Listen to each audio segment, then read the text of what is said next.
left. The city of Portland and the state of Oregon have 10,000 fine officers and guardsmen available. Seattle, Washington, and Washington State have 10,000 available. So Seattle, city of Seattle, and Washington State itself, they have great people. They have to be allowed to do their job. I'm urging them to deploy these resources to protect their citizens and to stop the Bây giờ là violence một cuộc họp báo hàng ngày and của all of Tổng the thống things Donald that Trump. we watch on Hôm nay ông television mặc một going cái on, although a lot of cà the vạt màu unfortunately fake tím news nhạt, don't like to put it màu on hồng nhạt. because it shows that the Ông Democrats sẽ are nói doing về a vấn đề very bad job coronavirus, of nhưng mà law hiện nay thì ông enforcement. They đang have nói to put về it on. cái They have những to cái be vấn đề honest liên with quan the people tới of cảnh this sát, country. liên quan tới an But ninh. I'm offering all available federal support requested to stop the violence and arrest the criminals. We have to be Ông nói là asked by the liên bang sẵn governors sàng or the sẽ mayors, and we'll be there cung cấp very các cái lực lượng liên rapidly. bang để mà giúp đỡ cho các thành It's phố ready, willing, and able. We're all để ready, mà willing, lập and lại trật able to tự. go to these jurisdictions and take care of them. We'll do them very quickly. You saw what happened in Minneapolis. They ripped the city apart. When the National Guard went in, it ended immediately. It was immediate and lasted. These acts of destruction are not isolated incidents, but demonstrate the pattern of violent left-wing extremism that you get to see if you're watching the right news program. Under any rational definition, the arson attack on the police precinct in Portland would be considered an act of left-wing domestic terrorism. Ông nói bất cứ lý do gì, những cái việc mà tấn công cạnh vào những cái đồn cảnh sát của Portland đều phải tính được rằng là cái bạo lực nội địa. Phải chấm dứt cái chuyện vô chính phủ này. And to work with the city and the state to get the job done. Local authorities have to investigate and prosecute all of these crimes. Immediately we'll work with Nhà chức trách địa phương phải bắt buộc phải xử những cái vụ này. They know where they come from. They know a lot about them. They ought to get their act together and get it done. And we're ready to help. Phải hành động mà làm cái chuyện đó. You need that help. Actually, you should be able to do it yourselves and get it done very well. Again, you have excellent. Các vị có thể làm được chuyện đó. Các vị có thể làm được chuyện đó, nhưng nếu cần cái sự giúp đỡ của liên bang thì What sẵn you're sàng. seeing in Portland, Seattle, New York, Chicago is really the Những cái nơi như là Democrat Portland, roadmap Seattle, for New York, America. vân. They want every city in America to resemble Portland in a form. They want to pass federal legislation gutting and hamstringing every police department in America. They want to get rid of your Second Amendment. They want to end Họ muốn, cash bail, tức là họ close những người cách trả đó, họ muốn defund police departments or làm at cái tình least trạng largely của defund. chính phủ You ở see that Portland with và nhiều New nơi York, khác $1 nữa, billion muốn tước cái they quyền took out of their police department, and crime has gone sử through dụng the súng của roof. người dân. And appoint far left prosecutors who side with the criminals and target law-abiding citizens. If the left gains power, no city, town, or suburb in our country will be safe.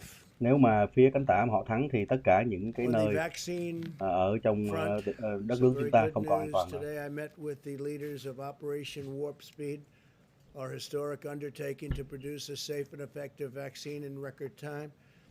We heard an update from the top scientists in the government and the leaders of pharmaceutical companies, which right now aren't too thrilled with me. They're taking millions of dollars worth of ads because I've created a favored nation status for drugs, which is going to reduce drug prices by 40, 50, 60, and maybe even 70% in some cases. Numbers that have never been heard of or thought of. So when you see those ads, remember that means your drug prices are coming down. When you see ads attacking your president, ông đang nói tới vấn đề các loại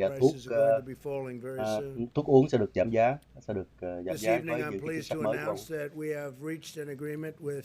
Moderna to manufacture and deliver 100 million doses of their coronavirus vaccine candidate. Ông đã ký hợp đồng với là hãng Moderna để làm 100 triệu cái liều thuốc Recently we also secured partnerships with Johnson & Johnson as well as Sanofi and GSX to support the large-scale manufacturing of their vaccines, doing và very nhiều well cái on those vaccines. nhà máy khác đang Tremendous promise in every single one of them, and we have được hỗ many trợ of để them. mà sản xuất. And they're years ahead of schedule. This would have been if it were in the Và coi như previous là cái administration việc sản or xuất này any of the previous nó administrations. Where nó we nhanh are now hơn would have taken years. nhanh hơn 3 kế hoạch vaccine cả nhiều năm. candidates are now in phase 3 trials already. Bây giờ The đã final cái giai đoạn stage 3 of thử rồi clinical trials. This is the final stage. và là có một cái giai đoạn We cuối đó. are investing in the development and manufacture of the top 6 vaccine candidates to ensure rapid delivery. The Chính phủ military is gồm đầu ready to tư go. vào They're 6 ready công to ty deliver a vaccine để mà phát triển và to sản xuất Americans as soon vaccine. as one is fully approved by the FDA, and we're moving very close to that approval. We're on Đang cần track to cái sự rapidly chuẩn produce thuận sớm 100 nhất của million FDA doses as soon gần as tới the rồi. vaccine is approved, and up to 500 million shortly thereafter. So we'll have 600 million doses. Operation Warp Sẽ Speed có is the 600 triệu largest liều. and most advanced operation of its kind anywhere in the world and anywhere in history. 600 triệu liều. Trong khi dân Mỹ thì We've khoảng chỉ treated có more 350 than triệu thôi. 86,000 Americans with convalescent plasma.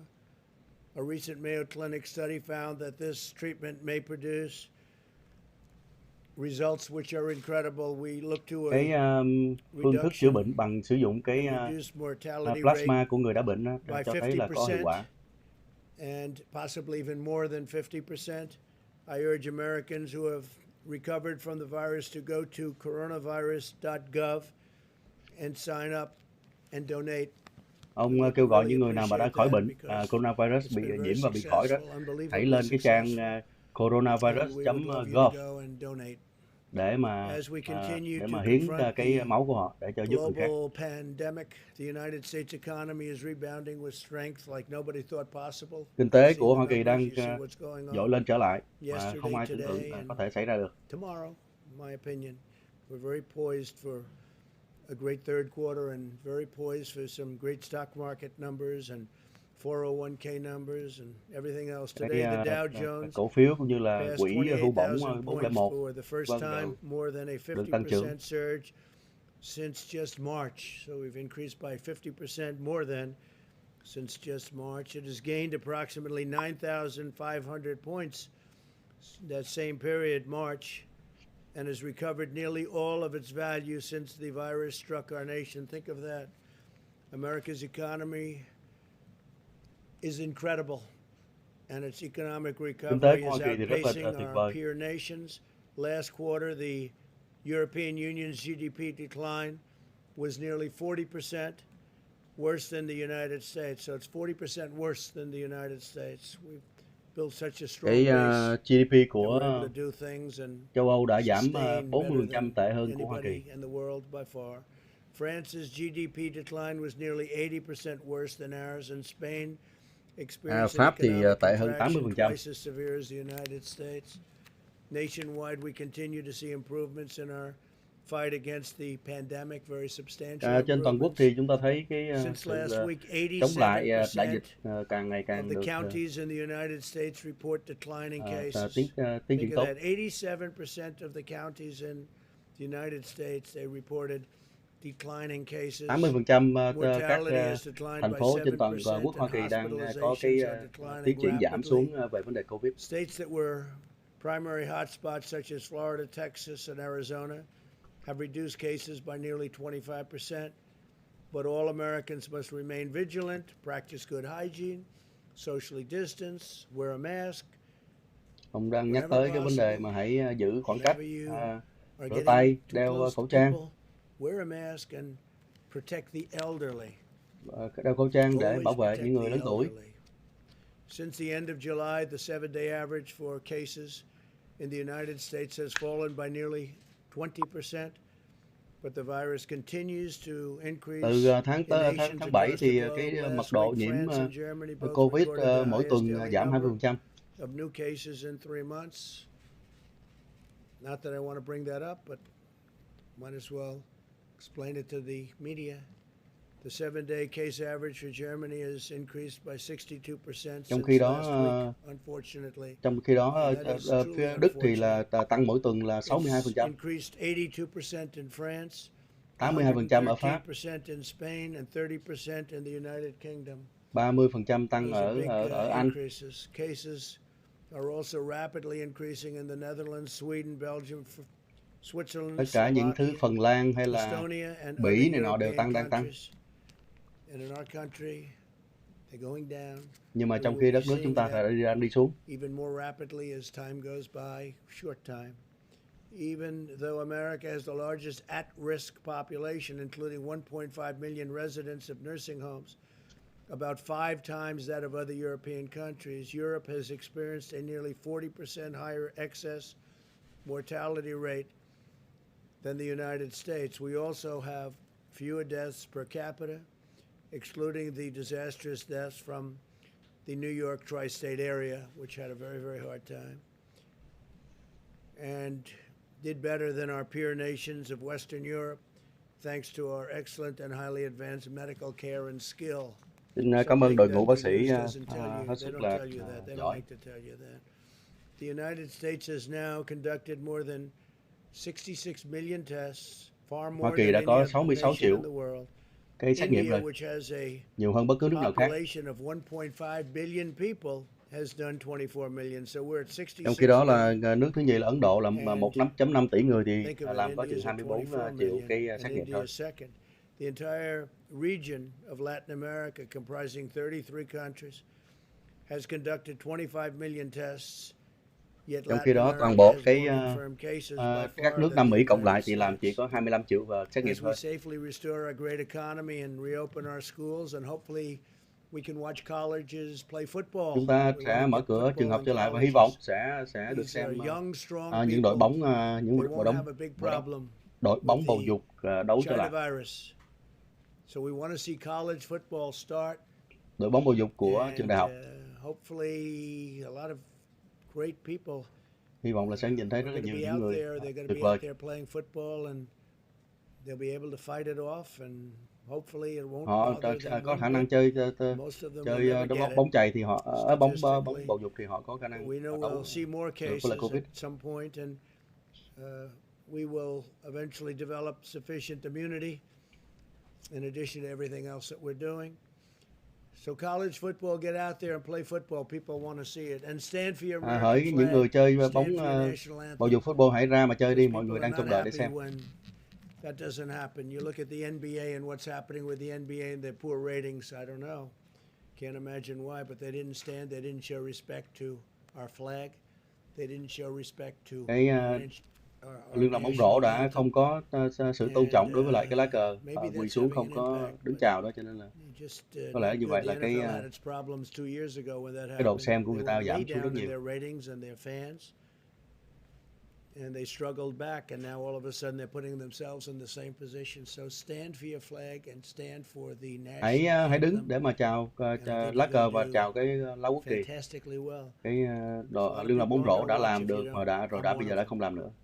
That's why our strategy and attention are focused on preventing the cases that are most likely to require discussing the opening of schools, sẽ tập trung vào những cái ca nhiễm. Any death. We have to maintain vigilance over our elderly population. Chúng ta phải hết sức là cẩn thận đối với lại những cái người mà lớn tuổi dễ bị lây nhiễm. Phải cảnh giác. We have to be very vigilant all over, but we have to really protect our elderly population. Chúng ta cẩn thận tới mọi nơi, nhưng mà phải đặc biệt cẩn thận đối với những người lớn tuổi. Heart, lung, any form of sickness, diabetes in particular. Những người có cái bệnh tiền nhiễm như là tim phổi hay là tiểu đường. In very good shape with respect to hospital room and hospital overcrowding. We're in great shape. On the nursing home front, protecting our nursing home residents is a critical focus of our strategy. HHS recently announced that they will use the Provider Relief Fund to deliver an additional $5 billion to further protect nursing homes and long-term care facilities. Bộ Y tế sẽ đưa ra thêm 5 tỷ nữa để mà coi như giúp đỡ cho các cái nhà dưỡng lão chống lại rapid point of care testing devices to nursing homes, and we are in the process of delivering these devices to all 15,000 Medicare and Medicaid certified nursing homes by the end of tăng cường những cái bài xét nghiệm này nọ cho cho They don't 15.000 have to wait cái around 2 or 3 nơi days or 4 days, and that number has come down very substantially nhà dưỡng lão. compared to what it was when you send it to the labs. You get very accurate tests, but it takes a period of time to send it, to check it, and then to send it back.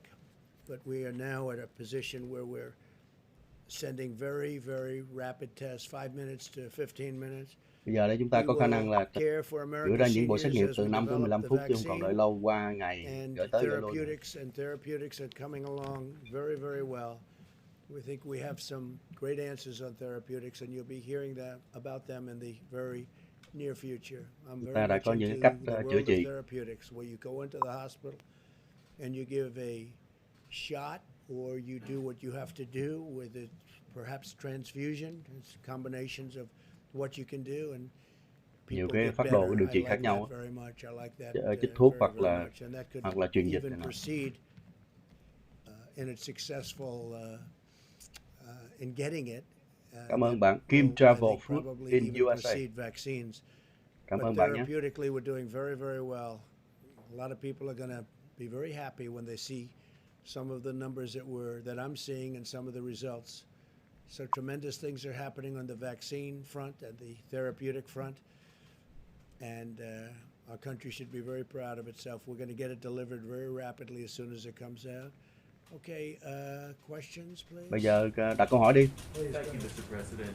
20 million people are due to be evicted from their homes next month. And do you fear that this could be your Herbert Hoover moment if you do not reach a deal with Congress to set up a new CARES Act? We are not allowing that to happen. 20 triệu người đang ngồi đợi Stopping cái số tiền đó, ông có tính là làm việc với lại Quốc hội để mà có We're not thể going to evict people. We're not going to let people. The Democrats, maybe they don't care, but I care. những người dân chủ họ không có quan tâm chứ mà tôi quan tâm. Executive order. Cho nên tôi đã ký cái sắc lệnh tổng thống đó. And we are not letting people be evicted. Tôi sẽ không để cho người nào bị đuổi khỏi nhà. Tôi có 2 câu hỏi. Sure. So regarding Senator Harris's record, you had a pretty quick response to that. You had an ad out that said that she was a phony, and I wanted to drill down. She was a what? A phony. And I wanted to ask about a specific example that a lot of people thought was a phony moment. As San Francisco DA, she oversaw, according to the Mercury News, 1,900 marijuana convictions. But she was asked in an interview last year if she had smoked marijuana, and she appeared to joke and, according to some people, lie and say that she was listening to Snoop Dogg and Tupac while their music hadn't come out at the time. Cậu này đang hỏi về một cái người liên quan, một người Why would she dân lie cử nào about đó. that? Do you see that as more evidence that is there past on marijuana liability? Well, she lied. I mean, she said Bà ấy things nói that dối. weren't true. She is a person that's told many stories that weren't true. She's very big Bà ấy là một into người nói nhiều raising câu chuyện là giả taxes. dối lắm. She wants to slash funds for our military at a level that Bà ấy muốn nobody's cắt can even ngân sách believe. của quân đội. She is against fracking. She's against petroleum products. I mean, how do you do that and go Bà to ấy Pennsylvania, chống lại cái Ohio, chuyện mà Oklahoma, khai thác dầu. or the great Dầu state đá of phiến. Texas? She's against fracking. Fracking's a big deal. She's in favor of socialized medicine. Cô ấy ủng hộ cái việc mà gọi là chủ nghĩa xã hội ở trong cái vấn đề mà Your healthcare plans away from y tế. 180 million Americans. 180 million Americans that are very happy with their health insurance, and she wants to take that away. 180 triệu người Mỹ đang hoàn toàn hài lòng với lại cái hệ thống y tế của họ, mà bây giờ bà ấy muốn lấy đi. She was my number one draft pick, and we'll see how she works out. She did very, very poorly in the primaries, as you know. She was expected to do well. Sẽ thấy coi cô ấy sẽ làm sao. Cô ấy rất là tệ ở trong cái cuộc bầu cử sơ bộ rồi, thì sẽ xem như thế nào. Có lẽ đang nói về một cái người ứng cử viên nào đó mà ông Trump không có ủng hộ. Kiểu như là San Francisco.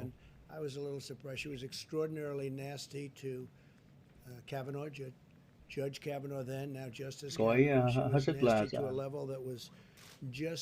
xấu với lại đối với lại ông Judge Kavanaugh. The way she treated now Justice Kavanaugh, and I won't forget that soon. So she did very poorly in the primaries, and now she's chosen. So let's see how that all works out. Cô ấy rất là tệ ở trong cái cuộc bầu cử sơ bộ nhưng mà đã được chọn rồi, để xem.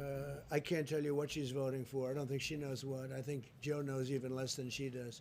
But I was a little surprised at the pick. A lot of people would say that might be the pick.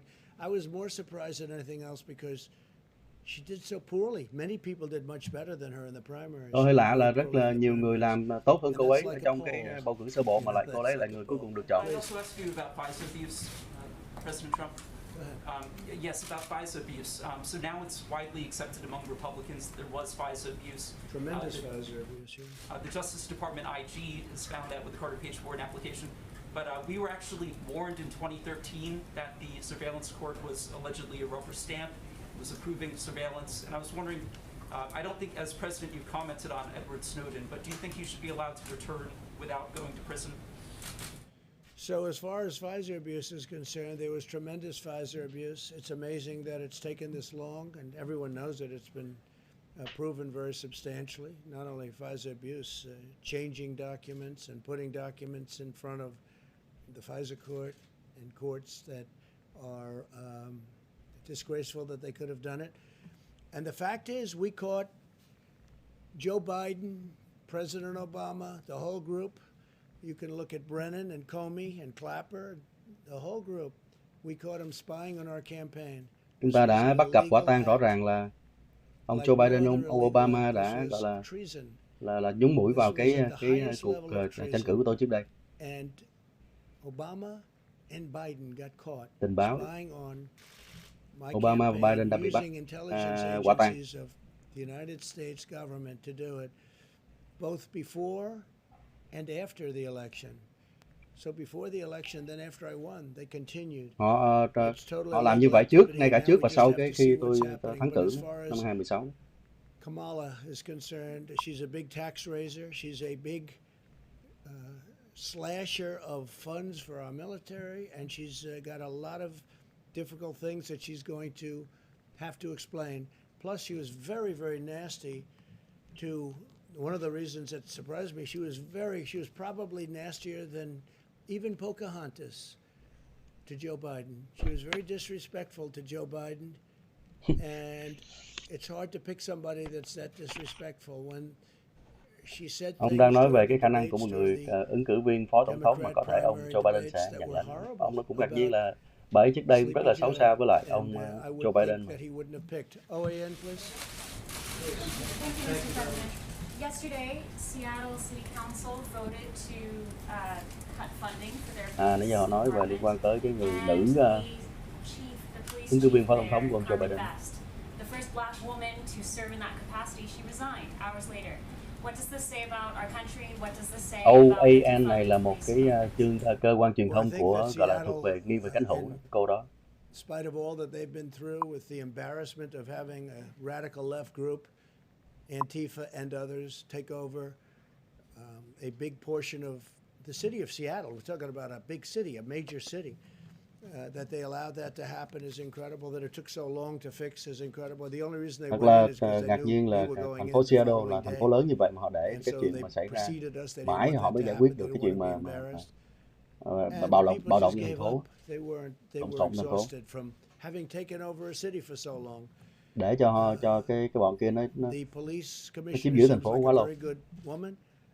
They were going to slash her salary by 40 or 50%, and they cut a tremendous Cái amount cô off cảnh sát the đó bị cắt police department. giảm Really lương lậu where từ people 40-50% saying it's rồi. not sustainable as a good police department. And again, those police are good also, but they're not allowed to do their job. So I think it's a shame. Thực ra thì cảnh sát ở đó I họ hate cũng to tốt see thôi her nhưng mà go họ không được because she để did cho họ in làm her tốt own công việc way của a họ. very good job, but she wasn't effective in convincing the mayor and the city council to give the funds that were needed or just leave Cô the ấy funds không the way they có are. They've done a thuyết big phục được defund. thủ trưởng cũng như là các Big part of it. nghị viên thành phố để And mà it'll có cái probably ngân get quỹ để làm worse việc. before people realize this is a tragic era, before people start dying and getting hurt very badly. So I think Seattle's made a tragic mistake. I think Portland has no clue as to what they're doing. Cũng như là bên thành phố Portland cũng And không có hopefully biết they'll làm be gì hết trơn. asking for help because we can solve their problem very, very Họ có thể quickly. gọi chúng tôi có thể giúp họ một cách nhanh chóng. Two quick questions. One Cô on hồi nãy hỏi liên Senator quan tới cái vấn đề mà Harris. Very simply, is she từ chức going của to bà cảnh help sát của Seattle. former Vice President Biden's chances in November, or is she not hurt? Well, I like Vice President Mike Pence much better. He is solid as a rock. Tôi He's thích been a ông Phó Tổng thống Mike fantastic Pence vice của tôi là president. He's rất done nhiều. everything you can do.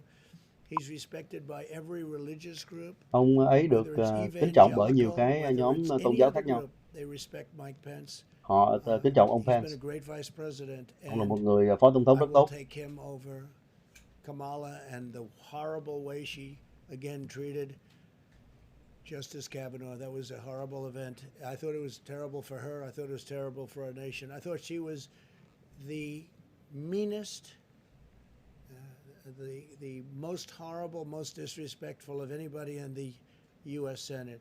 She's also Tôi thấy bà known, Kamala đó là coi from như what là I understand, người as being gọi là hết sức just là about the most liberal person in the xấu U.S. xa Senate. trong toàn bộ And I cái would have thought that quốc Biden hội would của Hoa have Kỳ. tried to stay away from that a little bit, because Kamala, bà đó là with bây giờ what là they're doing with chỉ là open được borders and ứng cử viên Phó Tổng thống đó. sanctuary cities, where they're trying to protect sanctuary cities, which is also protecting large number of criminals. With all of the things that they're doing, Second Amendment, they want to take away your Second Họ Amendment muốn or gọi modify là it to a point where it's lấy đi cái essentially quyền no longer the tôi chỉ nói thứ Second hai, đó Amendment. là quyền sử dụng I súng would của have mọi thought người. he would have gone a different way. Thank you very much. Cảm ơn mọi người. Hôm nay cuộc họp báo của đã hơi ngắn gọn, khá là ngắn gọn. Thế thôi. Ông nói một chút xíu về coronavirus, vaccine, rồi về vấn đề an toàn, hai cái vấn đề chính hiện nay ở Mỹ. Một lần nào cũng ra họp báo nói hai vấn đề đó. Vấn đề coronavirus, vấn đề vaccine có chưa, vấn đề coronavirus đang đi xuống đi lên, và vấn đề an toàn an ninh của nước Mỹ. Về vấn đề vaccine hơi lạ là hình như không có thấy câu hỏi nào của các phóng viên, hay là họ chưa kịp hỏi liên quan tới cái việc mà Nga tuyên bố là sẽ có vaccine đã xong rồi, đã đồng ý rồi, đã chuẩn thuận rồi, và bắt đầu sản xuất hàng loạt vào tháng 10 tới đây để mà bán. Thì đã có những cái đơn đặt hàng tỷ đô la rồi. Đó là phía Nga đã có thể nói là tuyên bố đầu tiên. Mình không nói là dẫn đầu, nhưng mà là người tuyên bố đầu tiên trong cái vấn đề mà có vaccine một cách chính thức để mà sản xuất hàng loạt. Mỹ thì cũng đang chạy đua dữ lắm, nhưng mà nói tới nói lui thì cũng nói là khoảng cỡ gần cuối năm mới có thể có ra hàng loạt. Thì nước nào cũng vậy, miễn là có thì tốt rồi. Nếu mà không bán được cho toàn thế giới xài thì bán cho chính bản thân nước của họ xài đi đã cái đã. Trong thời buổi hiện nay thì nước nào mà yên lành thì đỡ cho thế giới ở nước đó. Ví dụ như là Nga yên lành thì cũng đỡ cho Nga, hay là Mỹ yên lành cũng đỡ cho Mỹ, hay là châu Âu yên lành đỡ châu Âu, Việt Nam yên lành đỡ Việt Nam. Nước nào yên là cũng được. Nước nào yên thì coi như là ít nhất là được cho nước đó và không có lây lan cho nước khác là được rồi. Đấy, thì cái vấn đề vaccine là như vậy. Về vấn đề xét nghiệm thì một lần nữa ông cứ nhấn mạnh đi lại cái vấn đề xét nghiệm, đó là xét nghiệm ở Mỹ hiện nay là 66 triệu cái xét nghiệm đã được làm rồi. Tổng số dân Mỹ là khoảng chừng 360 triệu người, thì đã có 66 triệu cái xét nghiệm. Trong khi cái nước thứ nhì là nước Ấn Độ với 1,5 tỷ người thì mới có khoảng chừng 24 triệu xét nghiệm. Và ông cũng nhắc tới là toàn bộ cái thế giới của Nam Mỹ, tất cả các nước Mỹ Latin cộng lại thì có 25 triệu mà thôi. Trong đó là gồm có Brazil rồi Argentina, tất cả những cái nước lớn ở dưới đó. Thế thôi. Còn cái chuyện mà xét nghiệm mà nó có thực sự là xét nghiệm là nên hay không, hay là một cái sự gọi là tốn rất nhiều tiền vào cái điều đó, thì cũng là cái điều phải suy nghĩ. Cách đây không lâu thì một bác sĩ uy tín của Canada cũng đã có nói tới cái vấn đề xét nghiệm. Bà ấy nói là bà không có quan điểm của bà là không nên xét nghiệm quá nhiều, chỉ có tốn tiền mà thôi, để dành tiền đó đưa qua những cái xử lý khác. Tại vì xét nghiệm thì thực ra cũng chỉ để mà gọi là biết được cái người đó có nhiễm hay không vào đúng cái thời điểm xét nghiệm mà thôi. Trước đó hoặc là sau đó một vài tiếng đồng hồ không ai bảo đảm được gì cả.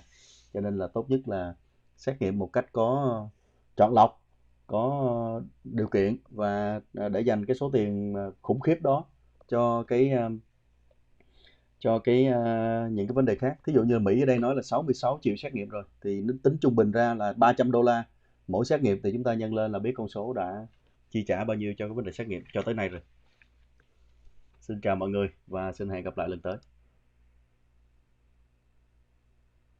Chào bạn, một lần nữa chào bạn Phương Cam, Kim Travel and Food in USA và cũng như những người khác đang xem. Mai Võ, vân vân.